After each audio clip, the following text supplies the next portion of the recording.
시청자 여러분 안녕하십니까? 한 주간의 한인사회 주요 소식을 정리해드리는 KBN 뉴스 주간 브리핑입니다. 이번 주 첫 소식입니다. 정부가 비시민권자의 공적 부조 혜택 감시를 강화한 가운데 일부 환급 가능 세액공제마저 연방 공공혜택으로 재분류하는 방안이 추진됩니다. 합법적으로 일하며 세금을 내는 이민자 상당수가 공제 혜택 대상에서 제외될 전망입니다. 스콧 베선트 연방 재무장관은 불체자 등 비시민권자가 미국인을 위한 세금 공제 혜택을 받는 것을 막아야 한다며 환급 가능 세액 공제 항목의 공공혜택 재분류 추진 이유를 밝혔습니다. 해당 항목은 지난 30년 동안 공공혜택으로 분류되지 않은 것으로 알려졌습니다. 재무부가 환급 가능한 세액 공제를 공공혜택으로 재분류할 경우 연방 정부는 체류 신분에 따라 지급을 거부할 법적 근거를 얻게 됩니다. 환급 가능한 세액공제는 근로소득 세액공제, 자녀 양육 세액공제, 학자금 세액공제, 저축 장려 세액공제 등이 포함됩니다. AP통신은 이 조치가 시행될 경우 다카 대상자, TPS 이민자가 가장 큰 타격을 받을 것이라고 전했습니다. 또한 유학생 및 외국인 노동자, 자녀만 시민권자인 이민 가정도 규정 내용에 따라 영향을 받을 수 있습니다. 재무부 측은 공공혜택 재분류 최종 규정은 2026년 과세 연도부터 발효될 것으로 예상했습니다. 세무 전문가들은 환급형 세액공제가 연방 공공혜택으로 분류되면 노동허가가 있는 이민자도 상당수가 공제 대상에서 제외될 것이라 내다봤습니다. 정부가 오바마 케어 가입자들에게 제공되는 보조금 체계를 대폭 개편하는 새로운 법안을 추진하고 있습니다. 공화당이 주도하고 있는 법안은 지원 대상을 축소하고 가입자의 본인 부담금을 의무화하고 있습니다. 공화당이 추진하고 있는 건강보험 지원 법안은 올해 말 종료 예정인 확대된 보조금을 2년 연장하되 지원 대상을 축소하고 지급 방식을 근본적으로 바꾸는 내용을 담고 있습니다. 정책 초안에 따르면 보조금 수혜 기준을 현행 사실상 상한없음 구조에서 연방 빈곤선의 700% 이하로 제한하고 팬데믹 기간 확대된 보조금으로 가능해졌던 $0 보험료 플랜을 없애기 위해 모든 가입자에게 최소한의 본인 부담금을 의무화하는 방안이 검토되고 있습니다. 팬데믹 기간 한시적으로 확대된 보조금은 많은 가입자들의 보험료 부담을 크게 낮췄으나 일부 가입자가 보험료를 한 푼도 내지 않은 플랜까지 등장하며 공화당 내에서는 시장 왜곡을 초래한다는 불만이 제기됐습니다. 트럼프 행정부는 이런 문제를 해결하기 위해 보조금 지급 구조 자체를 바꾸는 방안도 논의하고 있습니다. 정부가 보험사에 직접 보조금을 지급하는 대신 개인에게 현금 또는 건강저축계좌 형태로 지원금을 전달해 소비자가 이를 자유롭게 사용할 수 있도록 하겠다는 구상입니다.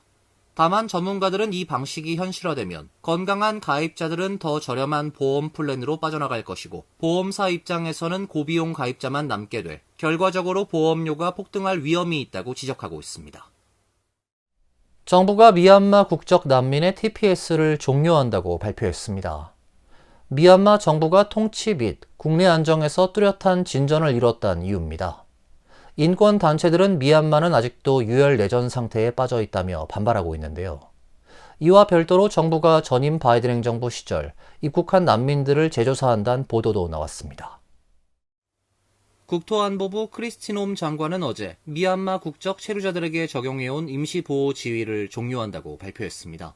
놈 장관은 미얀마 군사정부가 12월 자유롭고 공정한 선거 실시를 약속했으며 내전의 반정부 조직 및 소수계 무장대와 성공적인 휴전 합의를 했다는 점을 이유로 들었습니다. 미얀마 상황이 안전하게 귀국해도 될 만큼 충분히 좋아졌다는 것입니다. 놈 장관의 미얀마 시민에 대한 TPS 종료 선언으로 추방에 직면하는 사람은 약 4,000명에 달하는 것으로 추산됩니다.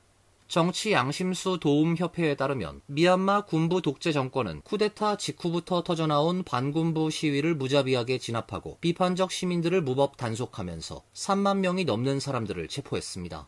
그리고 이 과정에서 군부 진압 때 7,488명이 목숨을 잃었습니다. 한편 CNN은 어제 정부 내부 문건 및 사안의 정통한 소식통을 인용해 정부가 난민 재심사를 추진하고 있다고 보도했습니다. 내부 문건은 USCIS가 일부 난민 사례를 재검토하고 그 절차를 조사하도록 했습니다. 트럼프 행정부는 전임 바이든 행정부가 미국 입국자를 제대로 심사하지 않았다고 주장해왔습니다. 2021 회계연도에서 2025 회계연도까지 신청 절차를 거쳐 미국에 입국한 난민은 23만 5천 명가량으로 추산됩니다. 이민국은 이들 중 일부가 국가안보와 공공안전에 위협이 되는지 등을 조사할 것으로 보입니다. IC 요원들이 시민권자 고등학생을 체포 구금하는 사건이 발생했습니다. 학생은 자신이 시민권자라고 수차례 밝혔지만 요원들은 타고 있던 자동차 유리창을 깨고 체포했습니다. 오리건 지역 매체 오리건 라이브에 따르면 지난 21일 오후 12시 30분경 오리건주 맥빈빌 고등학교 3학년에 재학 중인 17세 소년 크리스티안 히메네즈가 아버지의 차량을 운전하던 중 IC 요원들에게 둘러싸였습니다.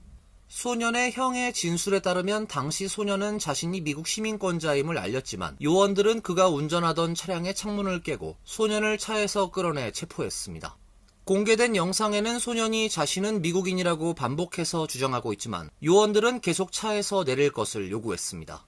체포된 소년은 사우스 포틀랜드의 구금센터로 이송돼 몇 시간 동안 그곳에 구금됐다가 그날 오후 7시경 석방됐습니다. 학교 측도 학부모들에게 보낸 메시지를 통해 소년의 구금 사실을 알리고 있습니다. 또 학생들의 사회적, 정서적 문제 발생에 대비하고 있습니다. 이 같은 사실이 알려지면서 지역사회 주민 수천 명이 거리로 나와 IC에 의한 부당한 체포에 항의했습니다.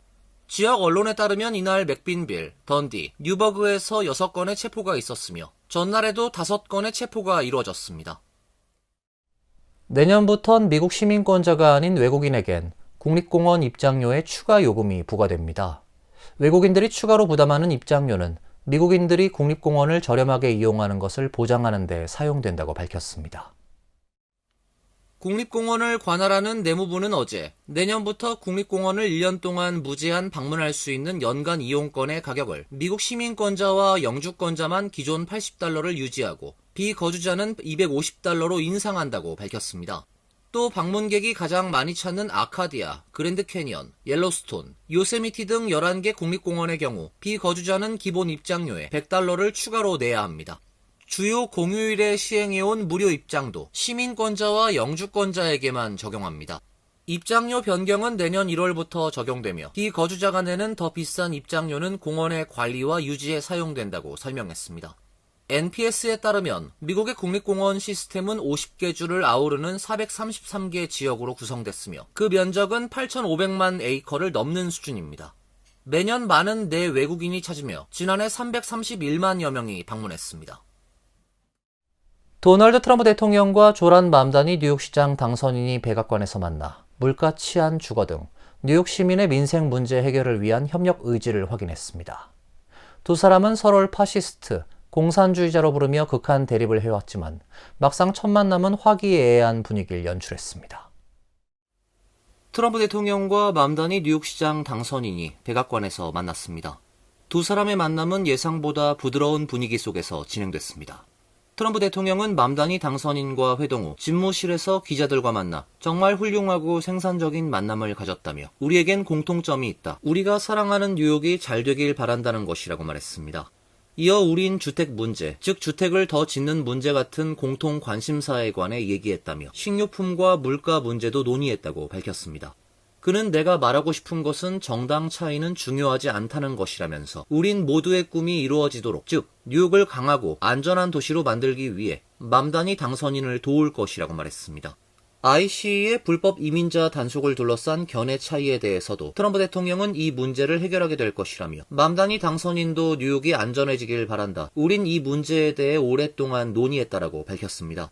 뉴욕에 대한 연방정부 자금을 줄일 수 있다고 위협한 것에 대해 트럼프는 그럴 것 같지 않다면서 저는 오늘 회의에서 정말 놀랐다. 그는 범죄 없는 도시, 주택 건설, 임대료 인하를 원하고 제가 모두 동의하는 부분이다. 전 그를 돕고 싶지, 해치고 싶지 않다라고 말했습니다.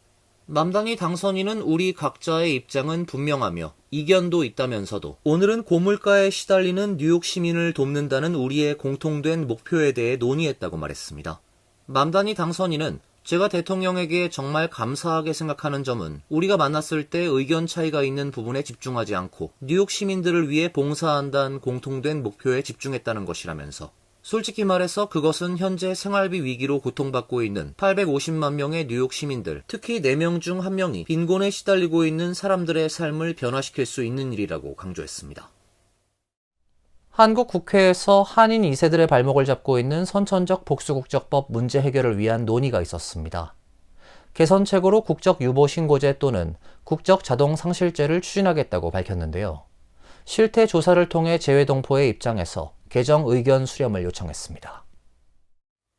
지난 21일 한국 국회의원 회관에서 열린 선천적 복수국적 관련 국회 간담회에서 민주당 진성준 의원은 국적법 제15조 제2항을 개정해 대한민국 국적을 일시적으로 유보하는 국적 유보 신고 또는 국적 상실 보류 신고를 선천적 복수국적자에게 적용하는 대안을 제시했습니다. 국적 유보 신고 제도는 외국 국적을 취득한 때부터 6개월 내 대한민국 국적 보유 의사를 신고하지 않으면 해당 외국 국적을 취득한 때로 소급해 대한민국 국적을 상실하게 하는 제도입니다. 현재 혼인, 입양, 인지 등으로 외국 국적을 자동 취득한 사람에게 국적 유보 신고가 가능하게 돼 있는데 여기에 외국 출생, 거주자인 선천적 복수국적자를 포함시키는 쪽으로 개정 방안을 검토한다는 것입니다. 진성준 의원은 법무부에 제15조 등에 대해 해결되지 않은 부분을 손질하고 재외동포청엔 재외동포의 실태 조사를 실시해 재외동포의 입장에서 개정 의견을 수렴할 것을 요청했습니다. 이날 간담회에 발제를 맡은 전종준 변호사는 이민 1세는 미국 국적을 취득하면 국적법 제15조 1항에 의해 한국 국적이 자동 상실되는 반면 해외 출생의 2세를 선천적 복수국적자로 만드는 것은 단일 국적주의의 모순이라고 지적했습니다. 또한 2020년 9월 헌법 불합치 결정 이후 국회는 현행 예외적 국적이탈 허가제를 통과시켰으나 이는 국적이탈 신고제에서 허가제로 바꾼 것으로 피해 구제가 아닌 계약이라고 비판했습니다. 이날 일본에서 온 미카 요시카와 박사는 한일 부부 사이에 태어난 한국계 선천적 복수 국적자가 일본 공직 진출 시 받게 되는 불이익을 사례별로 설명해 선천적 복수 국적 문제가 재미동포만의 이슈만이 아닌 일본에서도 문제가 되고 있다는 점을 설명하기도 했습니다. 주요 20개국 정상회의 참석차 남아프리카 공화국을 방문한 이재명 대통령이 현지 한인들을 만나 재외국민 전자투표 시행에 대한 의지를 내비쳤습니다.